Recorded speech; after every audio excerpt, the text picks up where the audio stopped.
Welcome to another episode of Diversity Lab. Tonight we have with us Yun Long, a martial arts instructor. Happy New Year. 新年快乐.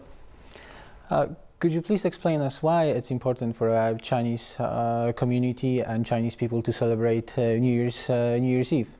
So in China, no matter how far the families have been apart or how far their family has been away for work-wise, at the end of the year we would all gather up in a round table to celebrate our Spring Festival.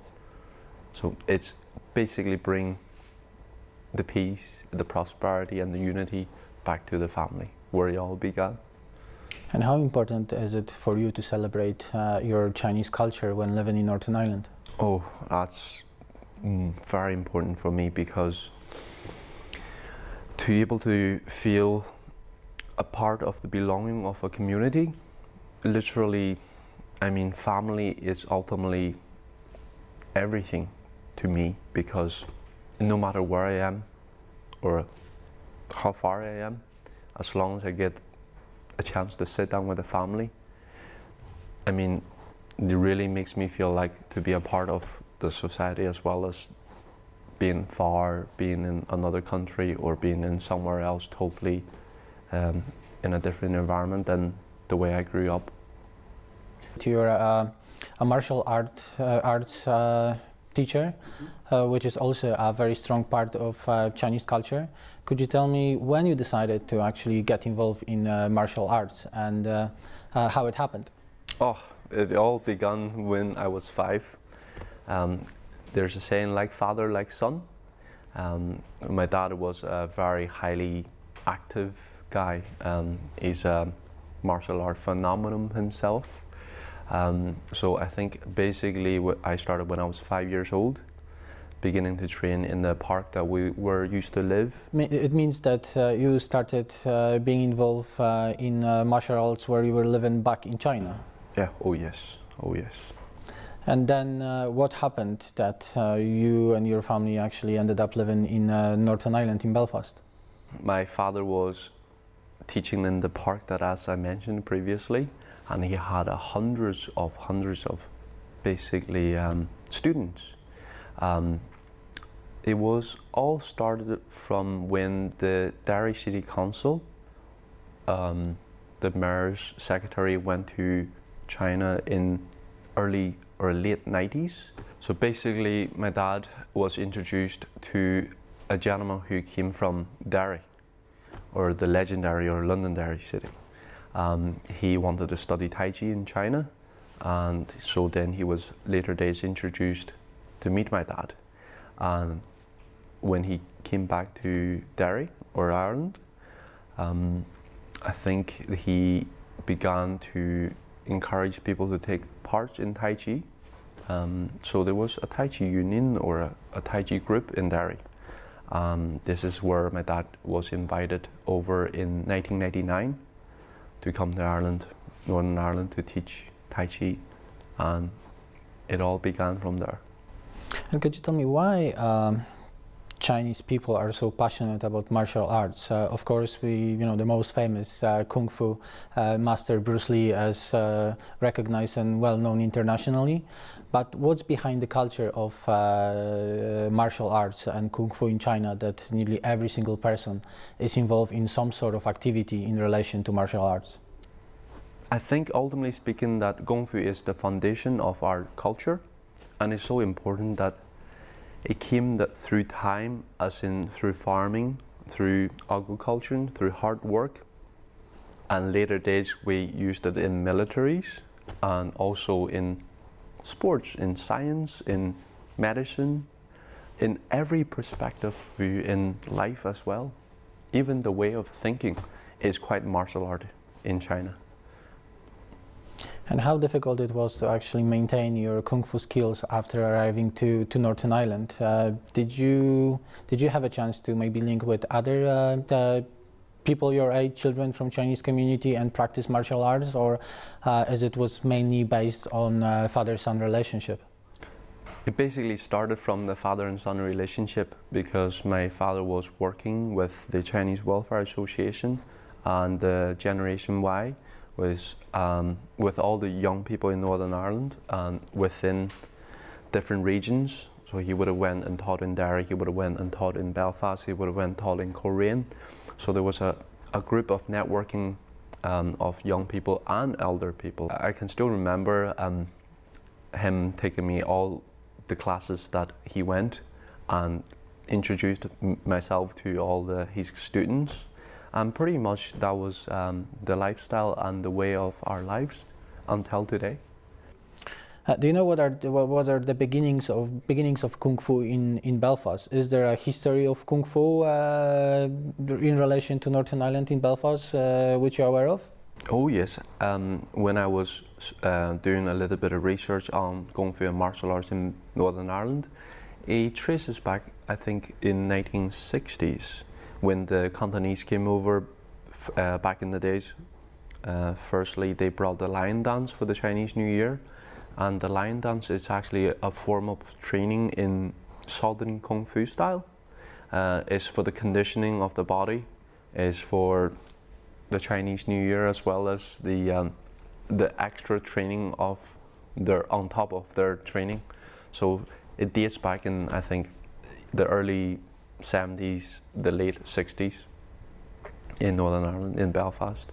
Is Kung Fu or martial art is helping to integrate people in Northern Ireland? What is your experience? Well, there's a saying that we say Wushu brings unity for community. So through all the programs that we actually run, it helped us to work with the likes of saying the Polish group, the local Irish group, the East Belfast program, the West Belfast program. Oh yes, so it definitely helped to bring people from every nation, every, how do you say, community to in one community and doing the same thing. And you know, to me, for me to be able to see that when the kids and the adult and the elderly can see each other doing the same thing, no matter what background and community they come from, and able to enjoy and share and laugh at with the same, how do you say, with the same activity, it's quite something else. I know that you use different languages, basically basic words coming from different languages when teaching Tai Chi, people coming from different cultural backgrounds. How important for you is to use different languages to build relationship with people? To me, it's very, very important because to be able to make the connection, to make an effort, an approach, I think from every perspective in communication-wise and also culture exchange-wise and technical-wise as well, because I think ultimately what that helps is that the other person is actually able to listen more whenever the language has been taught in their own home language, especially when they're away from their own homeland and when they're in somewhere that they've just moved, or it's all about making them feel like the part, feeling like a sense of belonging to the community. So you, for example, can teach Irish-speaking people Tai Chi using Irish language, and you can teach Polish people using Polish language. This is unbelievable. Very terribly, but I do try. When you work with local children when teaching them Kung Fu and martial arts, what is their approach? Are they very keen and happy to get engaged in your classes, or do you have to actually use some sort of tricks to get them engaged? Oh yes. Firstly, it's same as working with everybody. Icebreaker is a huge important thing. Basically, ultimately, I have to break the ice by showing them what ultimately Kung Fu is, by showing them a very simple and yet understandable principle of what is Kung Fu. when it comes to Kung Fu, are there any myths or stereotypes behind Kung Fu itself, which you would like to tackle or maybe explain? Because, as I said before, some people might see Kung Fu as a very violent sport or very violent activities. What would be the common myth around martial arts in general? Firstly, with the young people, when I take a martial art workshop or a Kung Fu workshop in schools, when I ask people, what is Kung Fu? Some people would go, or some people go, and I would laugh because there isn't any workshops like this before, and for a lot of the people, they've actually never seen a Chinese person before in some parts of Northern Ireland, and especially when we're talking about something that is so exotic and is mythical, and in what we see on TV, it's all about punching each other on the head and kicking each other on the face. So people only see what people want to see, but what they don't really see is the philosophy behind it, as in why do we do this in the beginning of the training and why do we do this at the end of the training, for example. And you know, kids are very easily to be drawn to the things that is eye-catching, but rather than the theory. I don't really want to go into, you know, much into your personal life, but you know, you said that you started training Kung Fu when you were a child. Mm-hmm. So at the moment you must be a very skillful in the martial arts. Could you explain me the grades behind the level of skills you have? Certainly. I'm currently a third Duan, or San Duan in Chinese, as a Wushu athlete or a Wushu teacher or a Kung Fu instructor. The top level of the Wushu Dongwei system would be 9. They are divided into 3 animal signs. From the beginning, 1 to 3 is the animal sign of the eagle. When you go to 4, 5, 6, then it's the sign of a tiger. And then when you go into 7, 8, and 9, then it's the sign of the dragon. They come under a badge. And then they get divided into 3 colors: brown, silver, and gold. So as your level increases, or as you get better in training, you will be able to be examined by a school or a committee. So now we're actually able to do the Wushu Dongwei grading in Belfast, and it was only recently the Chinese Wushu Association given the Irish Wushu Association the go-ahead to grade young people and people who practices Wushu in Ireland. So now we can actually coach and train and qualify people professionally and systematically in Belfast. So can you become a dragon when living in Belfast? Hopefully. That would be the ultimate goal, eh? I know that basically there is a historical aspect of Wushu or for Kung Fu communities related to Belfast, to one of the colleges.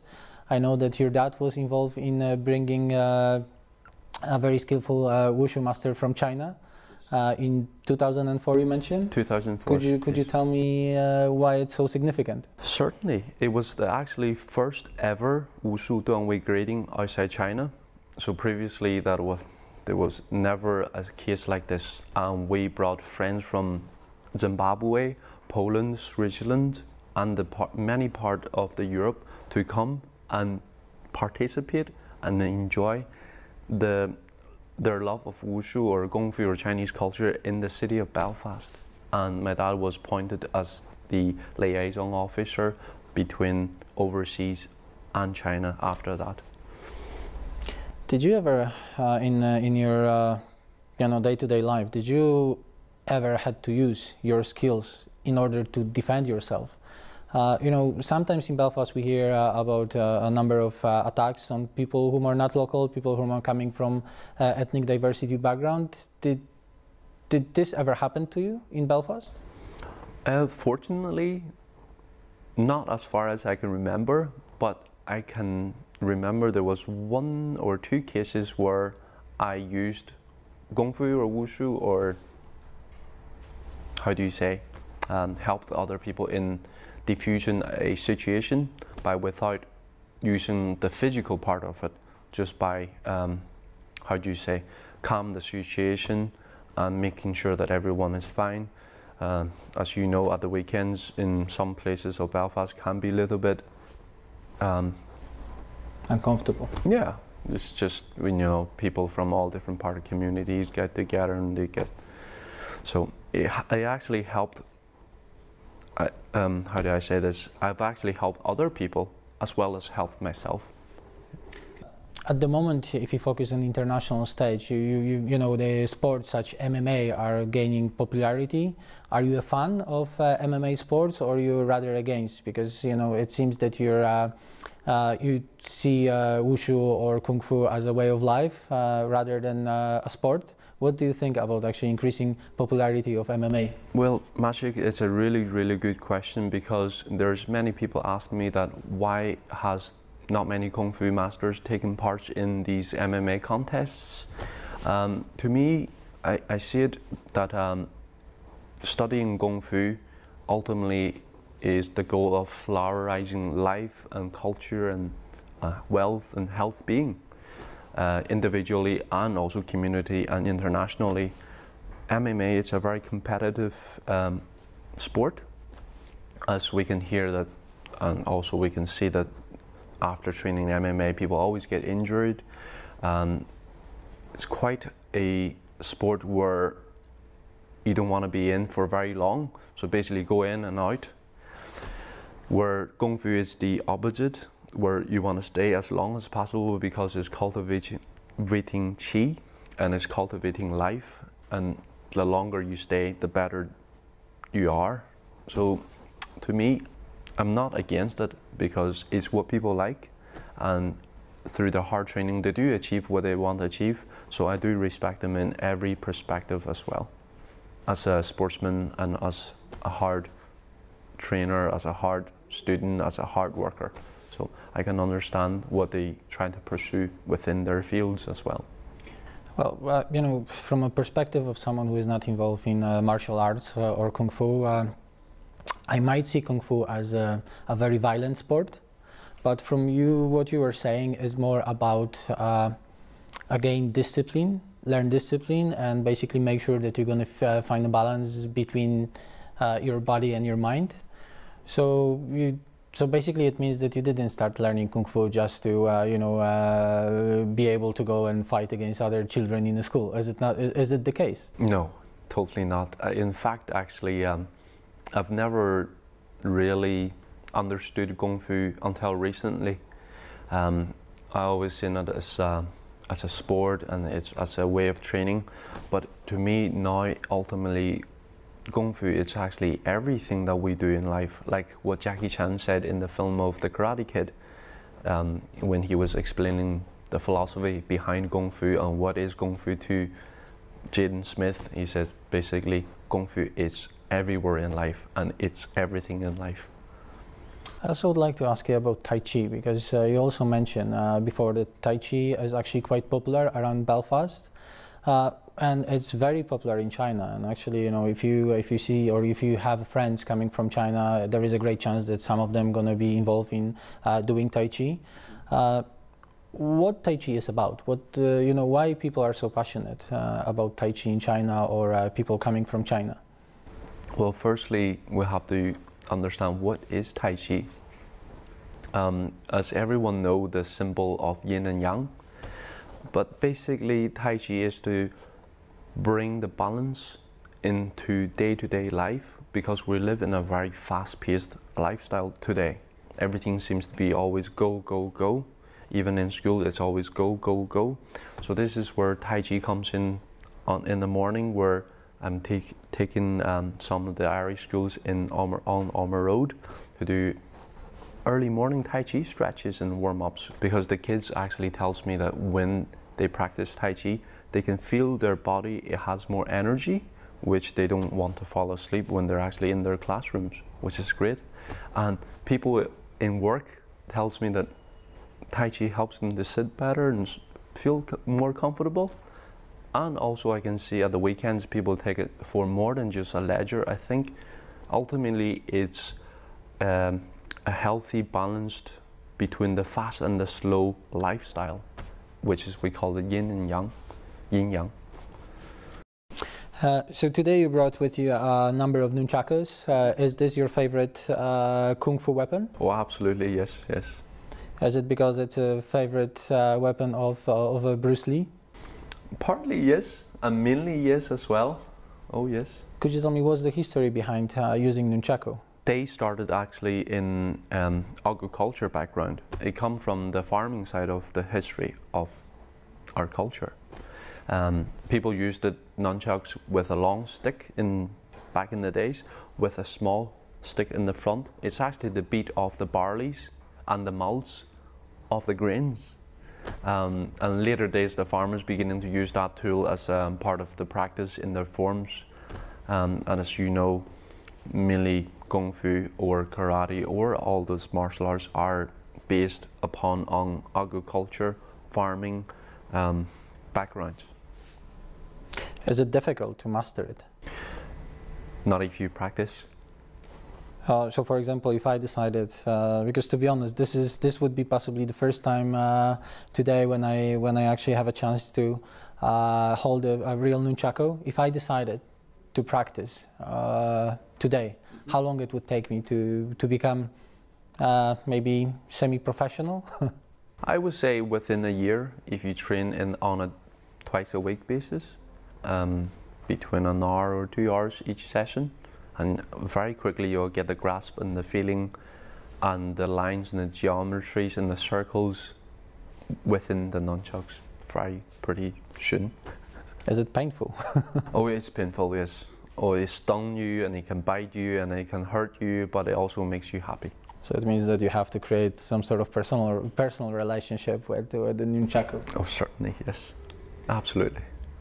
Explain us the different figures, geometries and lines when using nunchaku, and I also know that you kindly agreed to actually have a short demonstration for us today. In nunchucks, it basically follows the principle of circle. Mainly the principle of all martial art is based on the theory of geometries. The square, for example, is where circle comes from. So for able to do a perfect circle, we must able to draw a perfect square. And what we're doing within Kung Fu or any other type of martial art is literally drawing the geometries with our body. Just like the artist would draw the circle and square and triangles on a paper. In the Chinese calendar this year, we actually starting Year of the Monkey. Could you please tell us what we should expect from this year, from the Chinese Year of Monkey? The monkeys, as you can see in Kung Fu, the monkey form is very fast, unpredictable, and quick, smart, and yet with a little bit of, how do you say, a little bit of cheekiness. So it should be a year that for many of us to have the same, how do you say, the same momentum that what the monkeys are able to bring for us, in work-wise, in study-wise, in life-wise, and in general. So you might expect 2016 to be a bit unpredictable. I would say so, because everything is changing. And changing for the better and changing for the good, work-wise, love-wise, relationship-wise, study-wise, I mean everything in everything. Ian, thank you very much for coming to the studio today, and I'm hoping that through your conversation you would be able to encourage more people to get involved in martial arts in general. I would like you to do a short presentation for us, but before we move to that, I would like to say thank you very much again, and 谢谢. 谢谢. Thank you.